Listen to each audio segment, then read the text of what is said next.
Udah?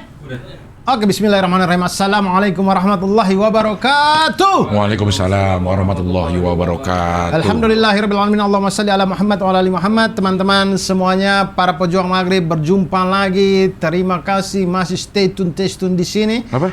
Stay tune. Berjumpa lagi di Ngabdur Ramadan spesial Kultum Kuliah Tunggu Maghrib bersama saya Abdul Arsad dan Abdel Akhrian.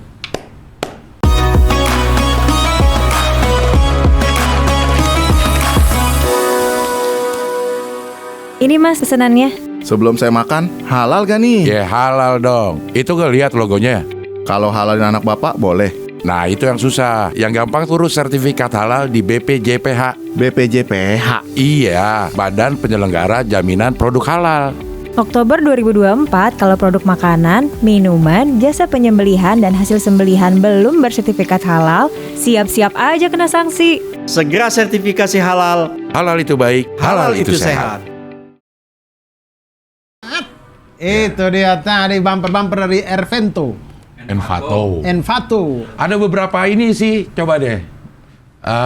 Cari pilihan kali. Ganti langganan, jangan Envato aja. Tapi jangan ubah, ini kan udah. Oh ya, ini enggak buat yang ngabdur tahun depan. Oh ya, insya Allah mudah-mudahan ya kita aminkan itu, karena setiap orang akan merindukan untuk berjumpa lagi dengan Ramadan. Ya. Dan sejujurnya gue senang syuting ini, gue senang Dur. Seneng ya? Dengerin lo cerita. Bener, dengerin lo cerita. Terus teringat-ingat lagi, iya dulu gue pernah denger cerita ini, kenapa nggak dijadiin suri tauladan ya gitu. Kan terlalu ada hikmah dari setiap peristiwa yang sebenarnya kita bisa terapkan sekarang. Benar. Saya juga jadi remind lagi kayak pas lagi, oh iya dulu pernah saya baca kisah ini. Kisah ini. Maksudnya banyak banget ya kisah-kisah tuh yang gue ngambil hikmahnya tuh. Garis besarnya adalah kita tuh nggak boleh tergesa-gesa untuk ngapa-ngapain. Banyak banget tuh ininya.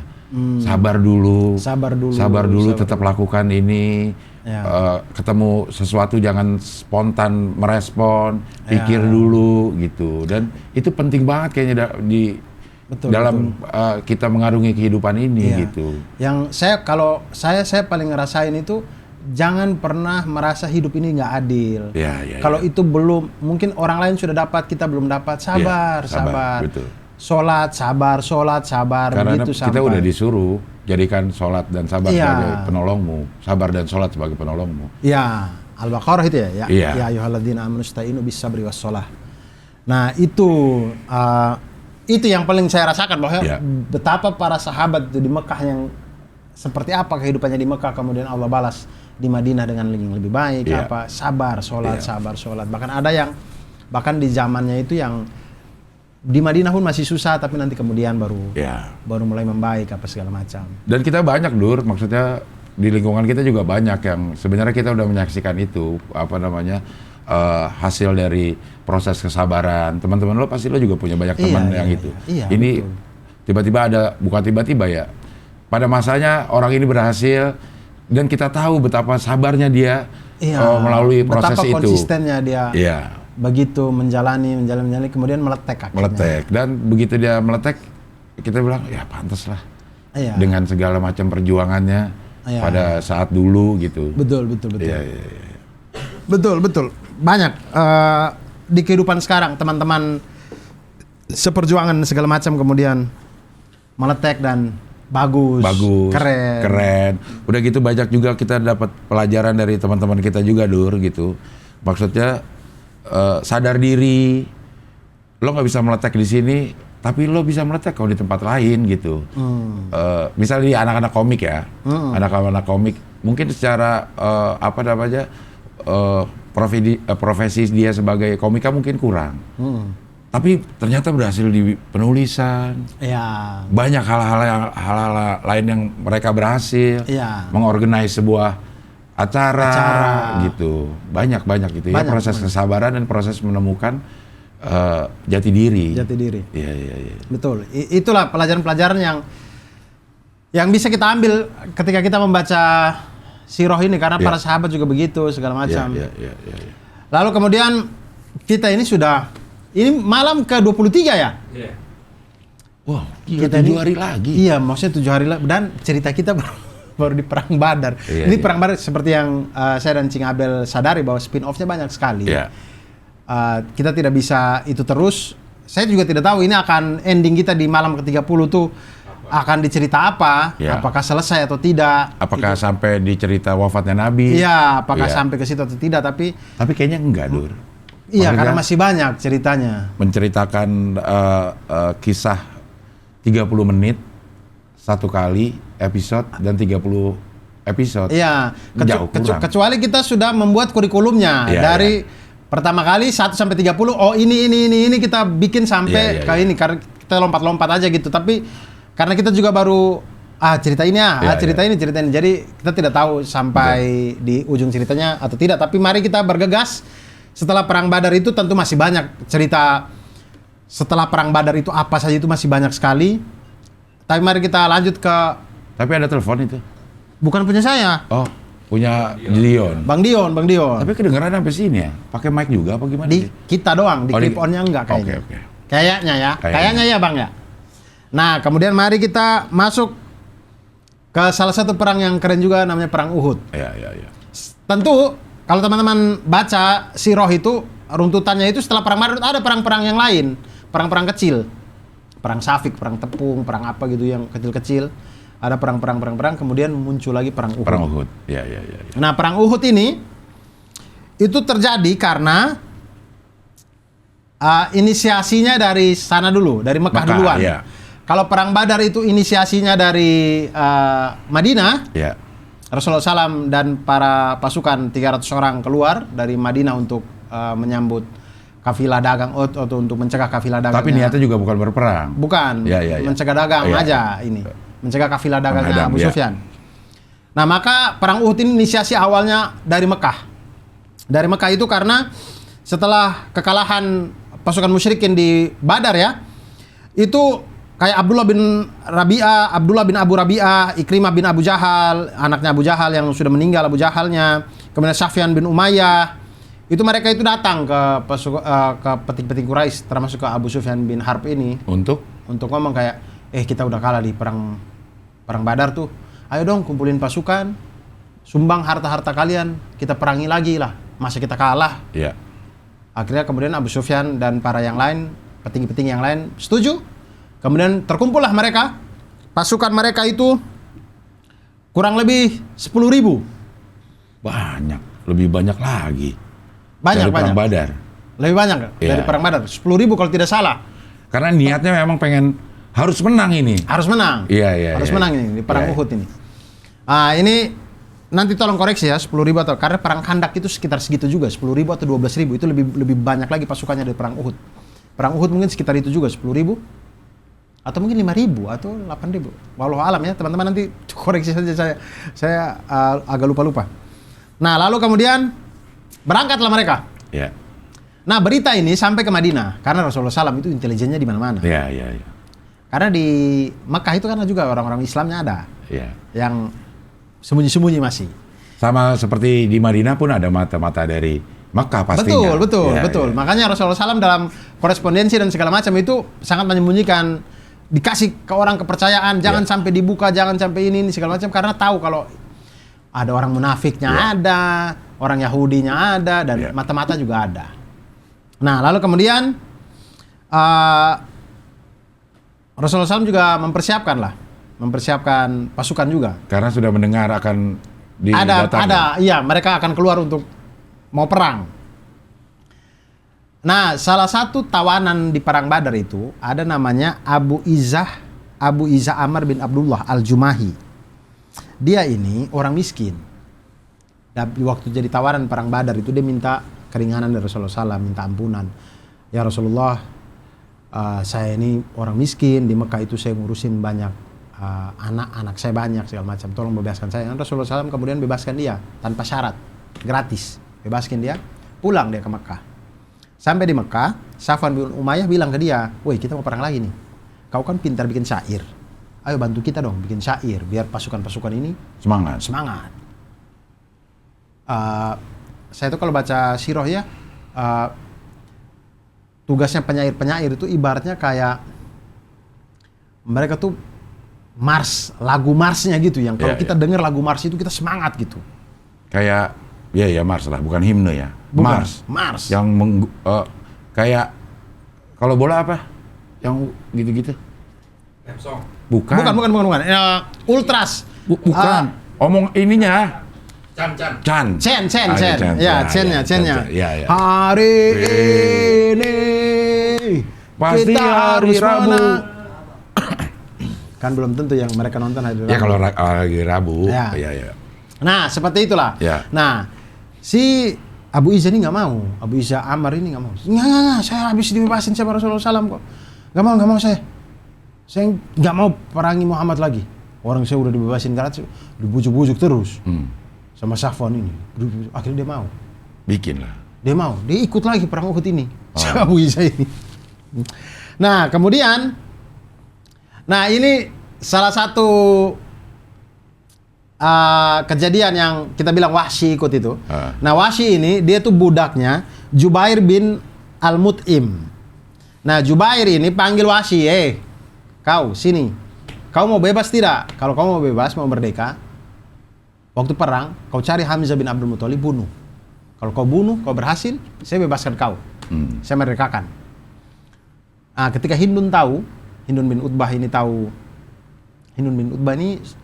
istrinya Abu Sufyan bin Harb. Ketika tahu ada Wahsy mau tugasnya Wahsy bunuh, dia juga sampaikan, nanti saya kasih kau hadiah banyak. Karena Hindun bin Utbah ini ayah dan pamannya dia mati sama Hamzah. Ya. Kita pernah ceritain waktu itu. Yang Utbah bin Rabi'ah, itu bapaknya Hindun bin Utbah ini. Yang duel 1 lawan 1 mati. Nah, jadi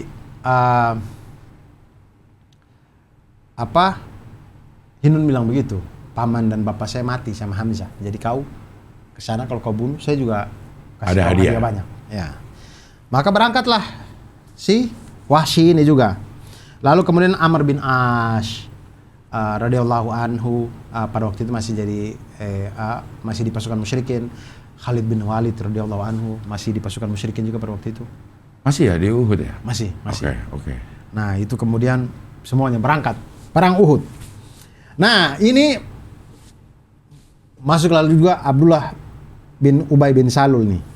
Jadi Rasulullah SAW itu keluar dari Madinah itu 1.000 orang.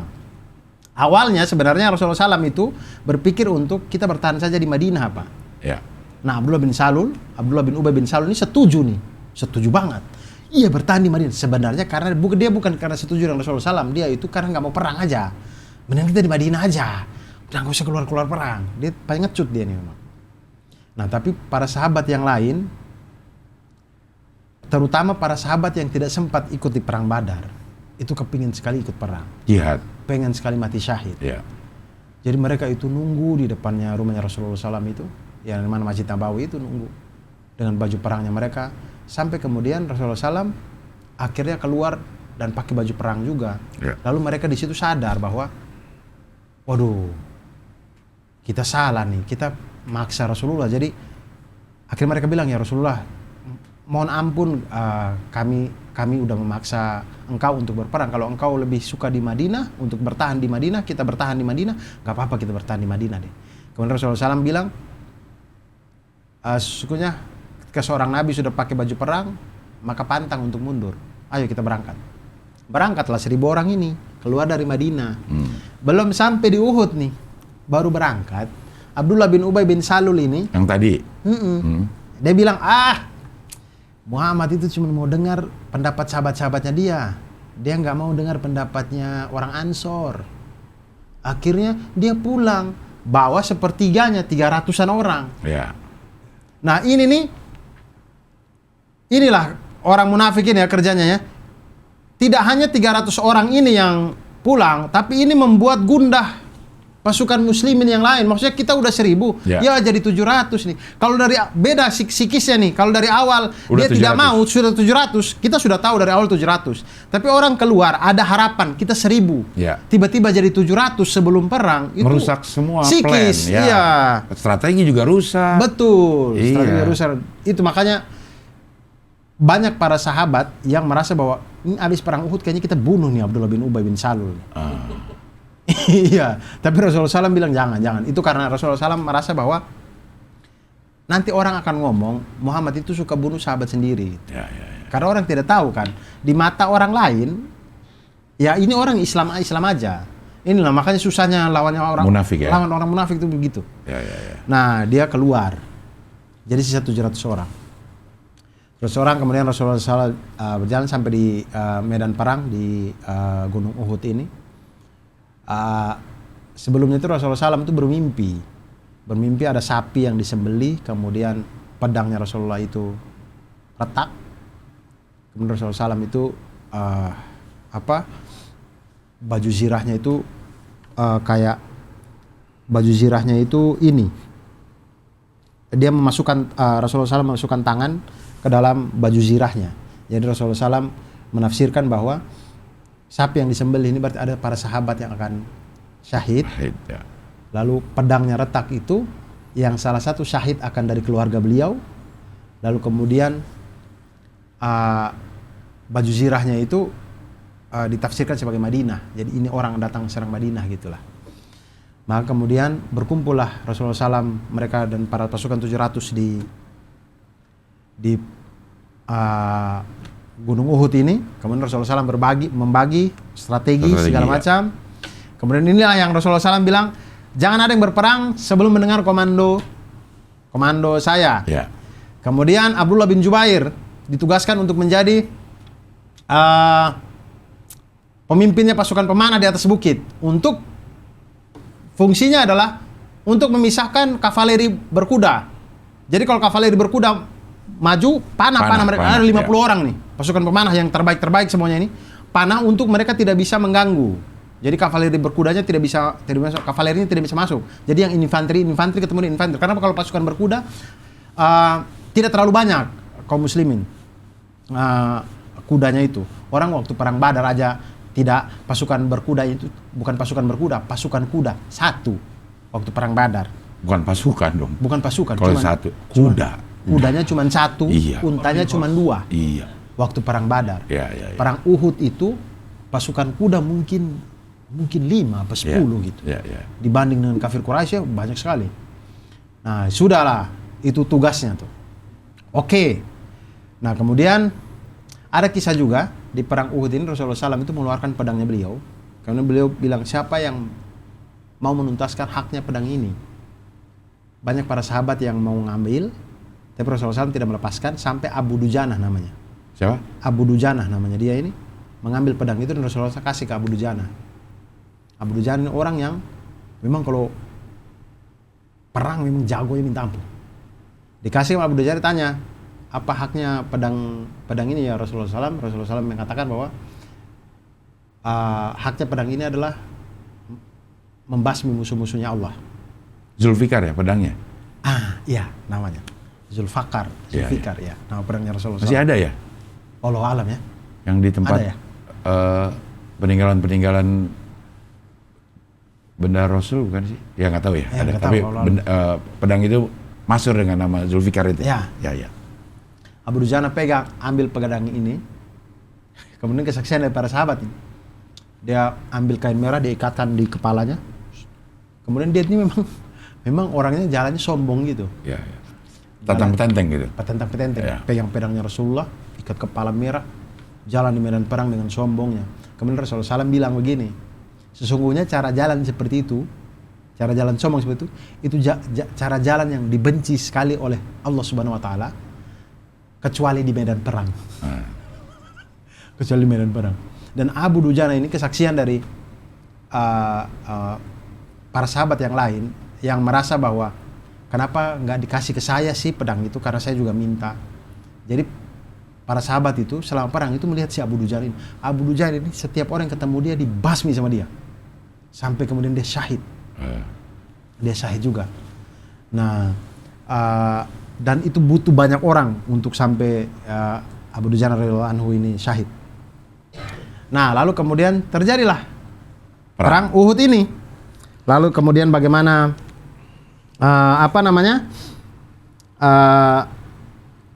Wahsy berhasil membunuh Hamzah bin Abdul Muthalib radhiyallahu anhu dan segala macamnya. Kemudian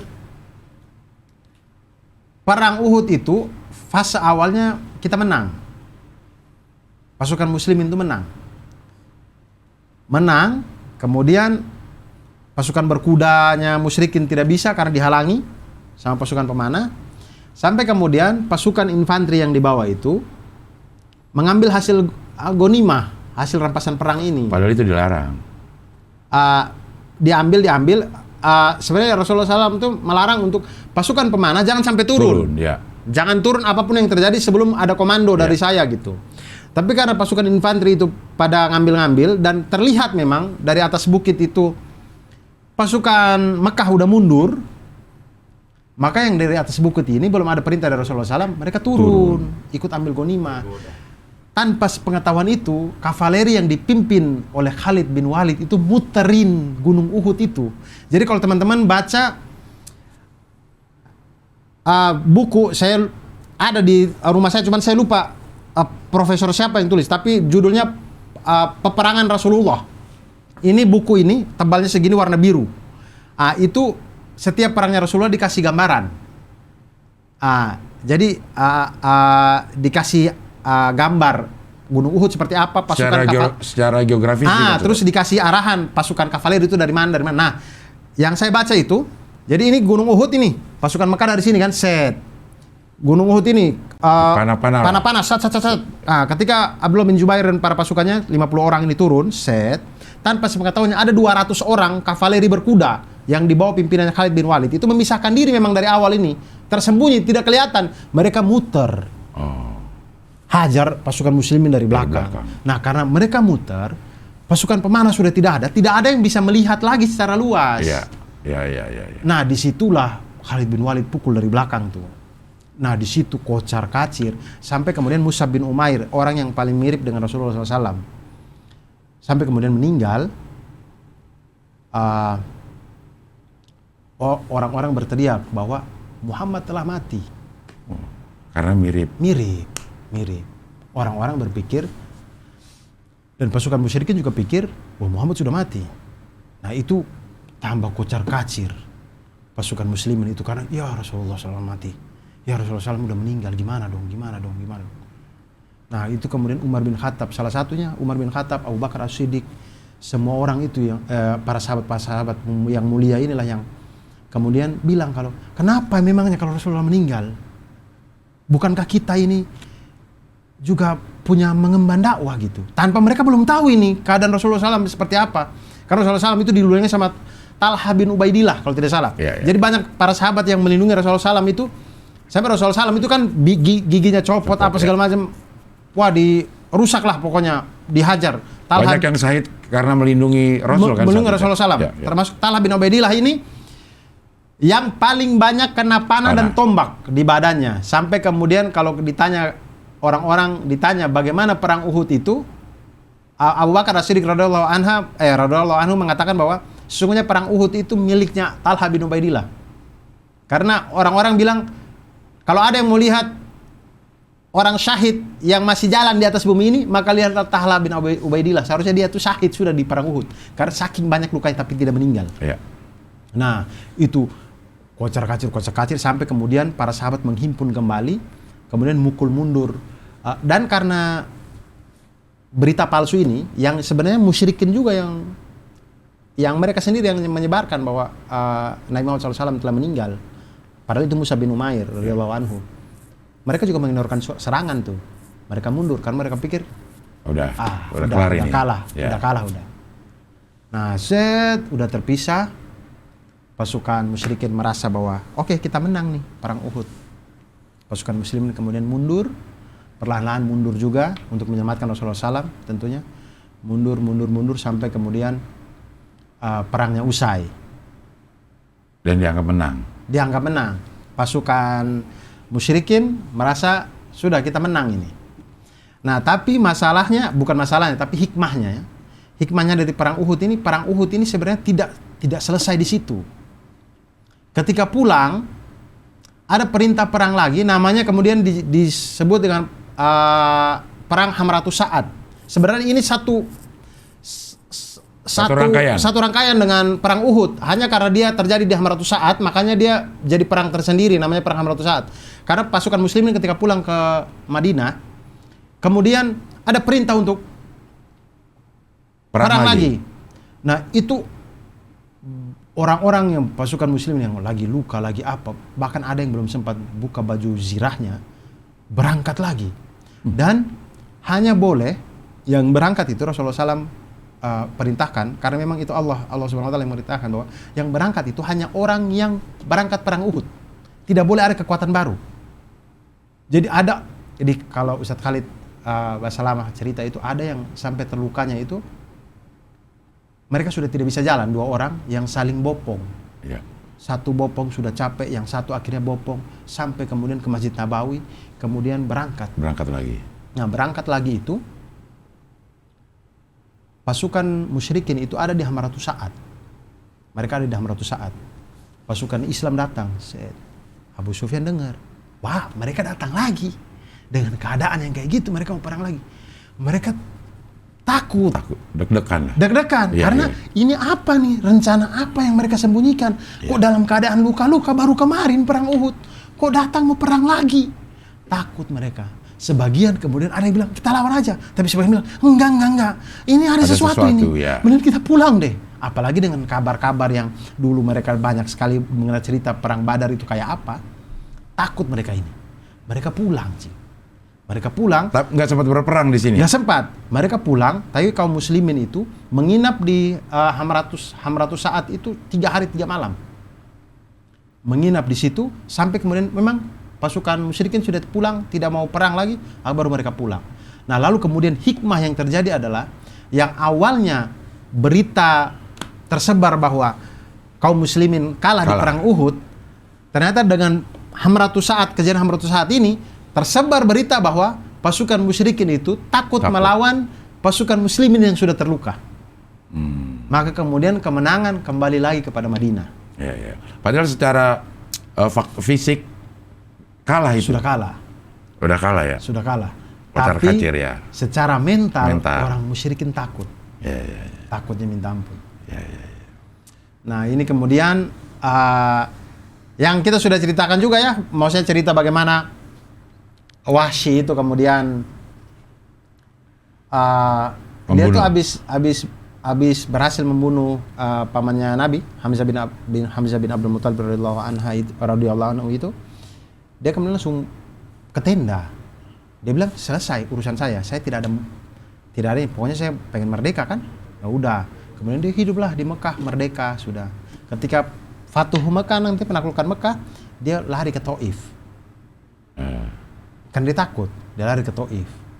Nah, ketika utusan Taif datang kepada Rasulullah SAW untuk menyatakan Taif itu masuk Islam juga, Wahsy ini bingung, dia mau lari ke Syam atau kemana gitu. Tapi kemudian ada orang yang bilang, ngapain kamu lari? Sesungguhnya Rasulullah SAW itu tidak pernah membunuh orang yang menganut agamanya gitu. Itu haram gitu, nggak mungkin dibunuh. Akhirnya dia memberanikan diri lah, menghadap ke Rasulullah SAW, kemudian bersyahadat. Kemudian Rasulullah SAW bilang, tanya ke dia, coba kamu ceritakan ke saya bagaimana kronologi kamu membunuh paman saya. Ya. Nah, kemudian diceritakanlah yang kemudian tercantum di sirah ini. Ya. Yang kemudian kita tahu itu. Ya. Dia ceritakan segala macamnya itu sampai kemudian Rasulullah SAW bilang, sungguh itu cerita menyakiti banget buat saya. Maka tolong kamu palingkan mukamu dari hadapan saya, jadi saya tidak mau lihat kau gitu. Karena terngiang-ngiang terus. Terus. Ya, kan kalau kita umroh atau haji, pasti ada jalan-jalannya. Salah satunya kan ke Jabal Uhud. Mutawifin itu pasti ngomong ini, kisah-kisah ini juga pasti diceritain. Kalau mau ngeliat surga, coba pandangi Jabal Uhud, karena sesungguhnya Jabal Uhud adalah salah satu bukit yang ada di surga. Terus kita dibawa ke sebuah baki nama itu, kalau itu kuburan, pemakaman gitu. Suruh ngintip, karena masih bisa ngintip. Ada batu-batu. Salah satunya ada Sayyidina Hamzah di situ, gitu. Ada Sayyidina Hamzah dan ada ada nisannya kalau nggak salah kalau Sayyidina Hamzah. Karena tapi kita tidak boleh masuk ke situ ya? Nggak boleh. Karena jadi takutnya kita dikultuskan. Iya, jadi kita ngintip-ngintip aja gitu. Itu, tapi nggak tahu yang mana yang ininya gitu. Iya. Tapi kalau orang yang udah tahu kisah ini, itu pasti di situ pasti terulang gitu ininya. Makanya kalau lihat lagi Jabal Uhud, mungkin dulu di situ ya ngumpet-ngumpetnya, terus manahnya dari sini jauh-jauh banget manahnya. Dan hal yang bikin saya susah sekali untuk menahan haru itu adalah karena ketika kita, maksudnya begitu ya, kita ngintip aja Cing. Mungkin saja tempat yang kita berdiri itu jejak kaki yang sama Rasulullah SAW pernah lewat situ. Iya. Kaki yang mulia itu pernah lewat di situ. Itu tuh getar gitu. Saya pertama kali sholat di Masjid Al-Azhar, saya nangis. Al-Azhar Masjid Agung sini? Iya. Masjid Al-Azhar itu saya nangis.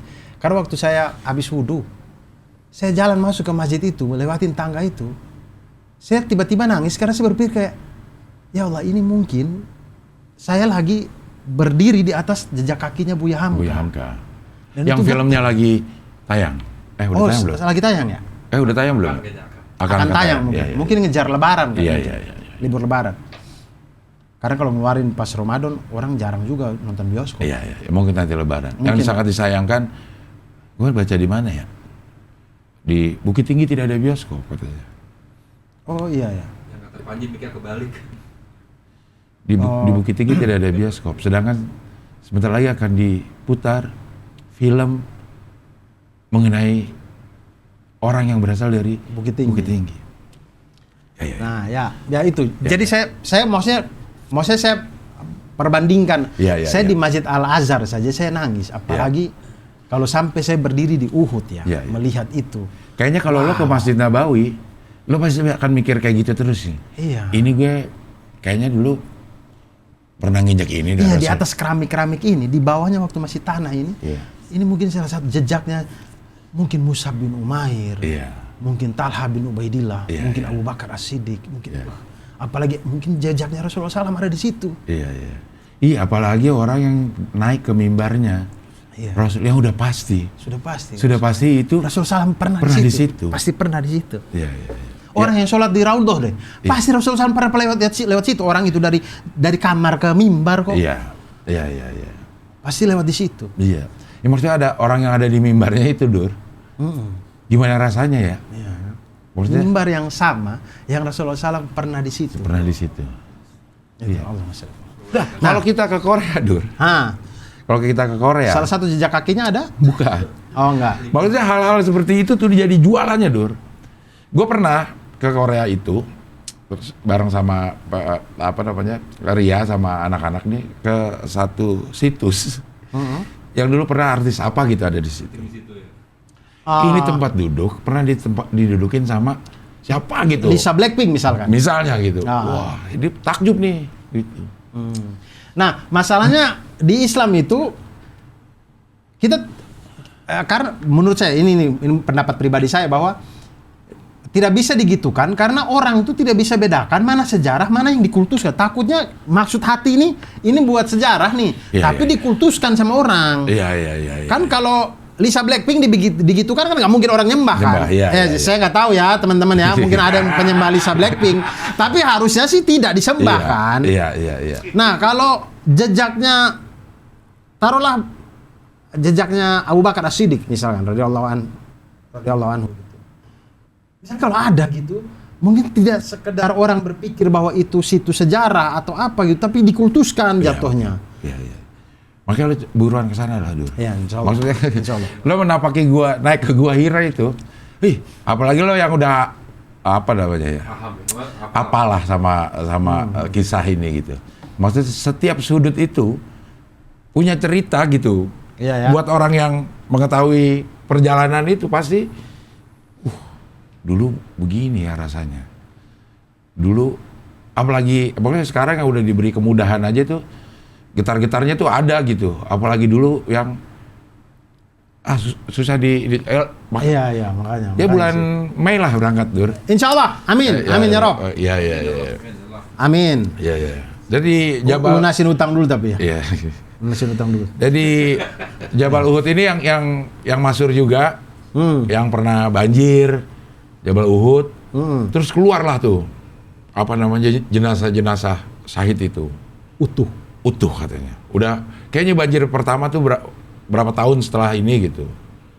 Ada lagi berapa ratus tahun apa berapa puluh tahun lagi masih utuh, masih mengucurkan darah ya kisahnya ya. Masih mengucurkan darah. Nah, salah satunya kenapa ada nisan dari Sayyidina Hamzah itu karena dia lukanya bisa dikenali. Ini adalah lukanya Hamzah. Iya. Jadi karena diceritakan secara detail oleh si Wahsy. Iya. Yang kemudian ada di sirah kita iya. kita Jadi tahu. salah satu yang kayaknya ada satu atau dua gitu yang dikasih nisan gitu. Karena memang bisa dikenali. Dan kalau jenazahnya, kan kita tidak tahu fotonya juga. Iya. Ya? Jadi walaupun jenazahnya utuh, ini siapa gitu ya. Karena dari cerita lukanya lah. Karena kan udah bertahun-tahun mungkin ada orang yang belum pernah ketemu juga, tapi mendengarkan kisahnya gitu. Ya. Dan Wahsy ini nanti di perang Yamamah, perang melawan Musailamah al-Kadzdzab, nabi palsu ini. Nabi palsu ya. Dengan tombak yang sama yang dia pakai untuk bunuh pamannya Nabi Rasulullah SAW ini, dia juga yang akhirnya dia bunuh dengan tombak yang sama Musailamah al-Kadzdzab ini. Dan di situ kemudian dia ngerasa kayak terbayarkan hidup dengan kesalahan selama ini. Saya terbayarkan saya berhasil bunuh Nabi palsu ini. Tapi nanti waktu kisahnya di waktu Khalifah Umar bin Khattab radhiyallahu anhu, si Wahsy ini sering sekali dihukum cambuk. Karena minum mabuk. Iya. Maman. Budak hitam. Dia budak hitam juga sih. Wahsy ini dari Habasyah. Dia budak hitam, tukang minum mabuk. Jadi sampai kemudian nama dia dicoret dari santunan pensiunan perang di zaman Khalifah Umar. Kemudian Khalifah Umar mengatakan bahwa sesungguhnya Allah tidak membiarkan pembunuhnya paman Nabi untuk santai-santai aja. Akhir dia dapat hukumannya gitu. Hukumannya itu karena cambuk itu. Tapi bagaimanapun tanpa mengecilkan ya teman-teman perjuangannya, ini bagian dari sejarah yang kita ceritakan tanpa mengecilkannya tentu Wahsy tentu mungkin di akhirat tempatnya lebih baik dari saya juga gitu. Ya, dari kita Iya. Karena bagaimanapun dia berjumpa dengan Rasulullah SAW, dia mengucapkan syahadat di depan Rasulullah SAW, tentu mempunyai nilai yang lebih baik daripada kami yang ini. Iya, pasti. Iyalah. Ini waktu di Inabah di Suralaya. Jadi kan itu memang ada proses talqin. Masuk ke thariqah itulah gitu. Kalau yang dapat talqin Abah Hanom aja merasa punya, wah gue yang nalkin Abah Hanom nih gitu. Karena ada wakil-wakilnya, wakil talqin yang bisa gitu. Tapi kalau yang talqin langsung Abah Hanom merasa istimewa. Apalagi syahadat di depan. Benar. Apalagi kayak maksudnya kita baca cerita tentang Abu Sufyan bin Harb, Hindun bin Utbah.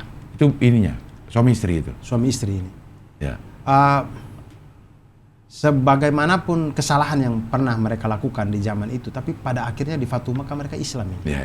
Dan mereka mengucapkan syahadat di depan Rasulullah SAW. Ya. Abu Sufyan bin Harb. Dan bahkan setelah itu banyak cerita kita dengar bagaimana Abu Sufyan bin Harb itu begitu tawadu. Ya. Begitu tawadu, maksudnya menyadari kesalahannya dan segala macam. Ikrimah bin Abu Jahal bahkan masuk Islam juga. Anaknya Abu Jahal ini. Enggak, anaknya Rahman juga Ikrimah namanya. Namanya Ikrimah. Ikrimah. Ya, Ikrimah bin Abu Jahal ini kemudian masuk Islam. Bahkan sampai kemudian di Madinah itu sopan sekali dia. Dia sopan sekali apa segala macam sampai kemudian dia itu merasa dia pengen membalas tapi dia sadar dia salah gitu ya, kayak sebenarnya dia tidak salah tapi dia sadar ini bagian dari hidupnya dia, maksudnya dia sudah Islam di Madinah pun ada saja orang-orang selentingan kayak yang ketika dia lewat ngomong itu tuh anaknya bapak kebodohan tuh, anaknya Abu Jahal tuh, anaknya Abu Jahal gitu-gitu. Sampai kemudian Rasulullah SAW mengatakan ini ayat atau hadis ya yang bilang bahwa panggillah orang dengan nama yang dia suka. Oh iya, kayaknya.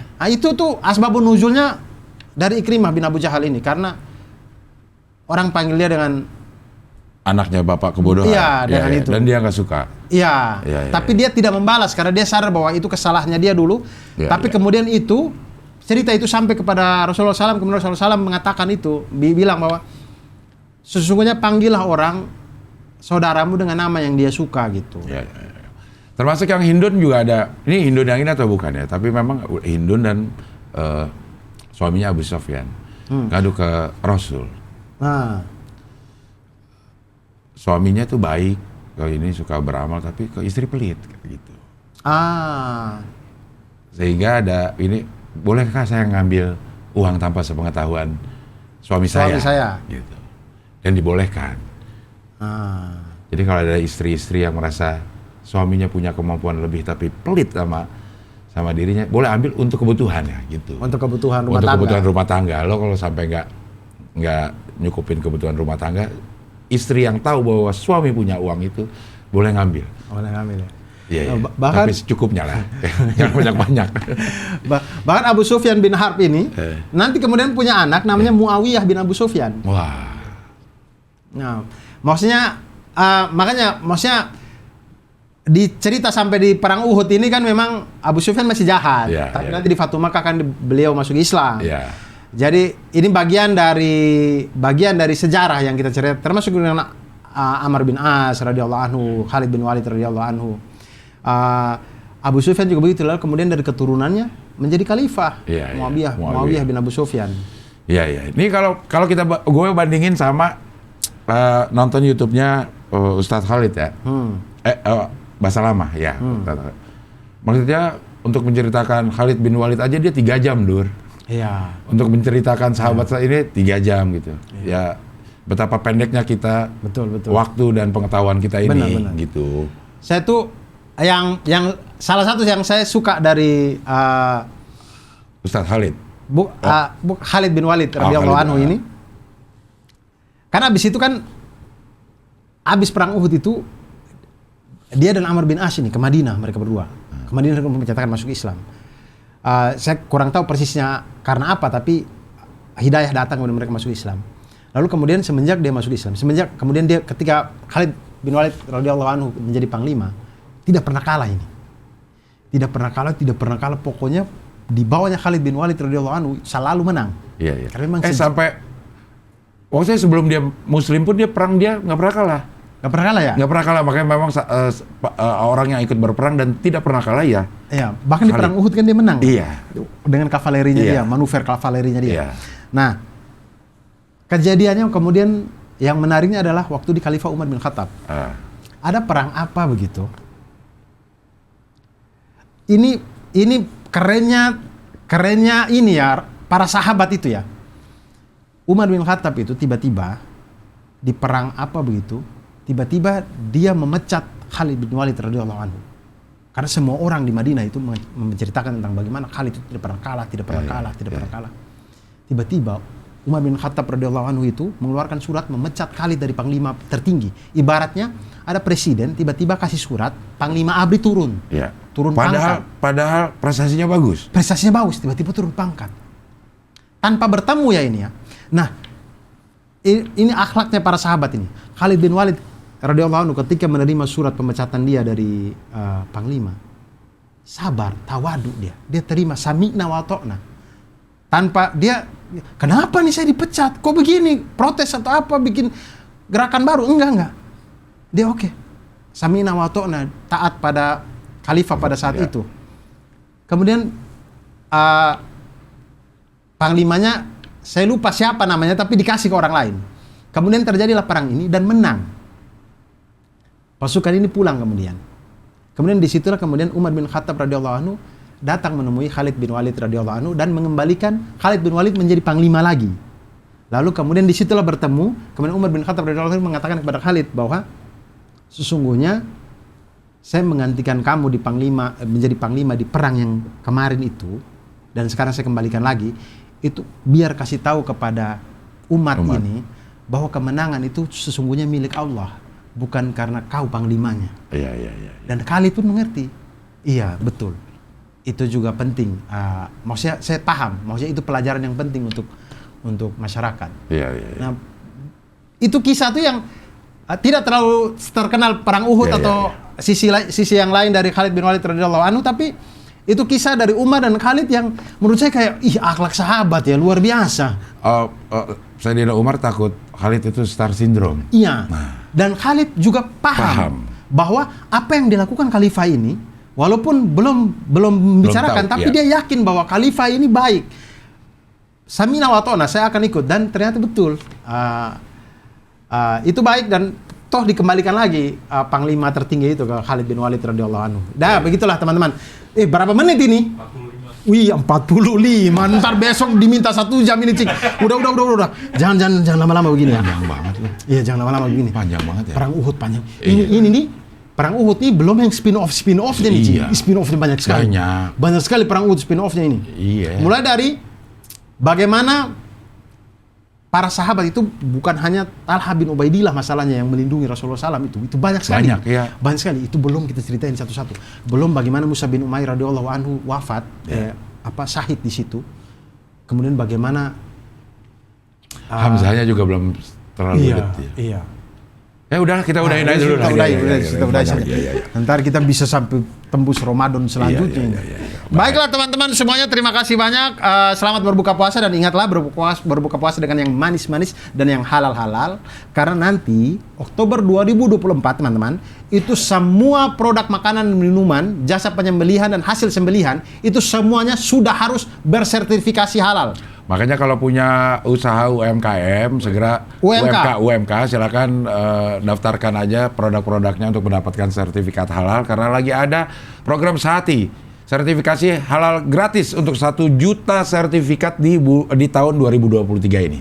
Dan itu teman-teman semuanya bisa lihat, di download aja aplikasinya Pusaka Kemenak Super Apps atau di website si halal ptsp.halal.go.id, atau juga bisa membaca ini informasi yang seperti yang di samping saya ini ada di IG-nya itu @halal.indonesia, semuanya lengkap di situ. Dan semoga kita semua dipermudah untuk menjadi sobat-sobat halal Indonesia, karena halal itu baik, halal itu sehat.